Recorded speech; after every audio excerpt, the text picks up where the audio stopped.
Hi guys, this is just a teachable moment. I wanted to come to you and talk about preparing for your sessions.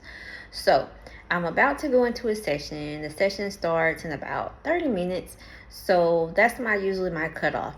I give myself at least 30 minutes in between sessions or other business that I may have to give me time to prepare for the person I'm about to get on the call with. So for this in particular session, most of mine are virtual. We're going to meet on Zoom. So I have time to pull up and review all the things before the client sits before me.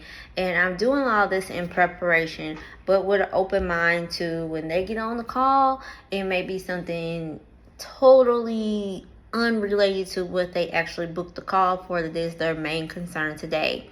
If that is the case, we're going to acknowledge that and allow them to process that emotion, that frustration, rather whatever it may be, because you're not going to be able to get them to commit 100% until we deal with the thing that is in the forefront of their mind. Now, another way that you can tap into this and kind of gauge where your client is have like somewhat of a routine, but don't let it be like black and white and feel like you're reading from a script. But have a way that you introduce your client to your session, a transition maybe, to where you move from the small talk to the actual, okay, we're getting ready to get into the coaching part. The small talk, you're the coach, so you should be able to gauge what their mood is when you're going into this session by that. You also should be able, just from the small talk, to have an idea if something is on their mind, something more important is pressing. Are they 100% focused? Are they in a spot where they can focus on the session that's about to take place? Rather, that is, if they're sitting in their car, they're in their room, they could be at their desk. But do they have earbuds in to where they can hear you and only them can hear you? If not, then advise them to go somewhere quietly. Remember, we run our sessions the same way we would as if this was a mental health session. Why? Because we want the person to be able to 100% be there, and that's going to require them to be honest and be open. So think about, you're in a busy, let me say, Starbucks, in the center of that, and you're trying to do a session that's going to require you to emotionally go there. How willing are you actually going to be able to go there with all those people buzzing around, and not only can they hear what you're saying, but they can hear what the person that you're talking to, whether that's your coach, your therapist, your best friend, they can hear what they're saying back too. Now, so you're going to advise them to move to somewhere where y'all can talk privately, or at least put in earbuds so they can't hear the feedback, because they have to piece together the conversation if they only hearing their side.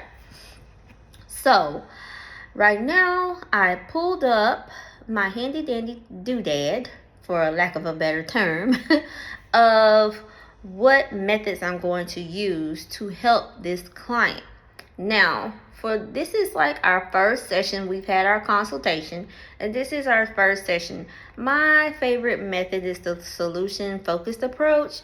However, I am approaching this with the GROW method. That's one of the most popular methods that we use. You can almost apply this to anything you're coaching someone on.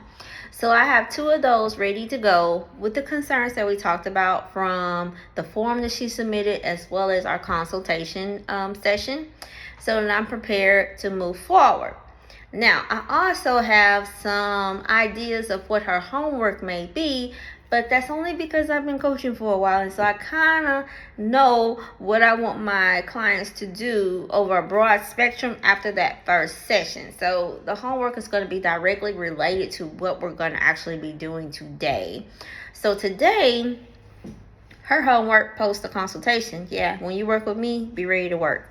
So her homework post a consultation was to go and watch a video that guides her through a exercise. I'm working smarter, right? Guides her through an exercise and helps her to pick out what concern is most pressing to her chief complaint.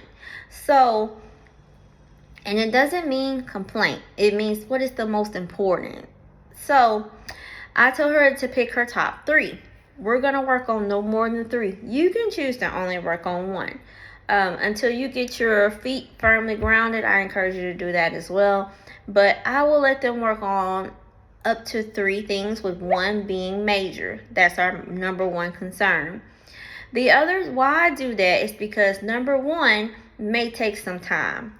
So in order to keep the momentum up and keep them in good spirits, then we will have one that they can be working on while they're waiting on the other things to take place.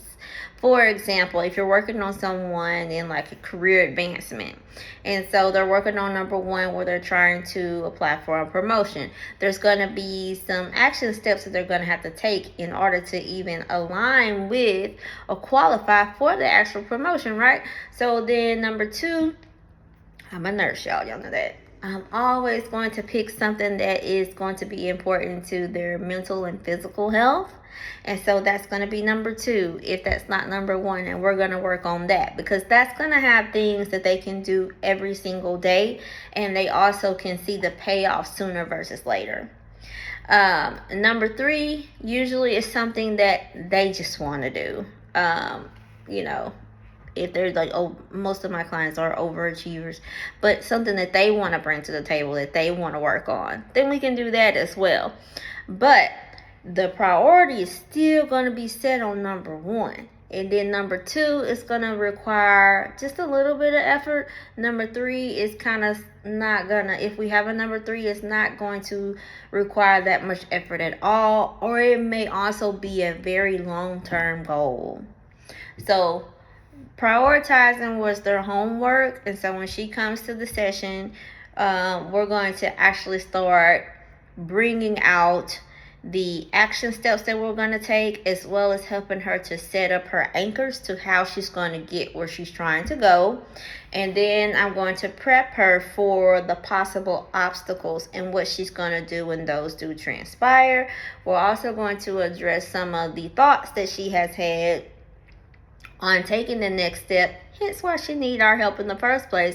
We're going to talk about some of the reasons that she hasn't moved forward with this in particular journey, and we're going to address them now so that they won't pop up later. She'll already be in the right, we'll say, groove to handle those. And then so when the unknown pops up, then she can use our guidance to navigate those, because she's already ready for the stuff that we know that may happen.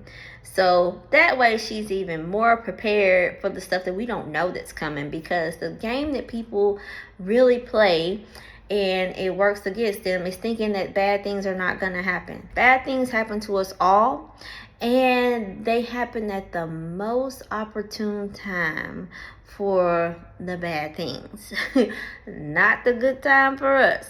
So that's just the way that it is. That's our job, to help them and guide them through, and to help them to process these emotions, and to understand that this is a marathon, not a sprint, and that the only way they can fail is if they stop or give up. I hope this has been beneficial. And just I wanted to give you an idea of how to set the tones for your sessions and what the flow may actually look like. Maybe even similar to some of your therapy sessions or counseling sessions that you're already doing, but there is work for us to do. So that's why we kind of need that buffer. I don't take clients back to back to back. I don't take you guys back to back to back, even though I know the coaching content for the course like the back of my hand.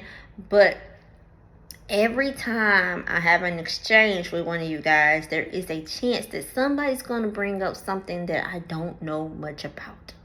And that's opportunities for growth for me and for you. So I don't take people back to back to back. We're going to get out of the habit of packing our schedule, because we don't have to. We're about quality here. That's what we're about. And it takes a lot of you to show up 100% for someone. And it takes a lot of someone for them to show up 100% for themselves. And that's what we require. So you actually lead by example. We're going to be teaching them how to set these boundaries with themselves inside of their life, because boundaries is the number one thing that all of us have issues with. not just your clients, you. So one of those is that we're going to stick to the schedule that we set, and that we're going to operate it in a way that is promoting self-care. This has been just a Coach MT coaching moment. Take what you need from it, leave what you don't.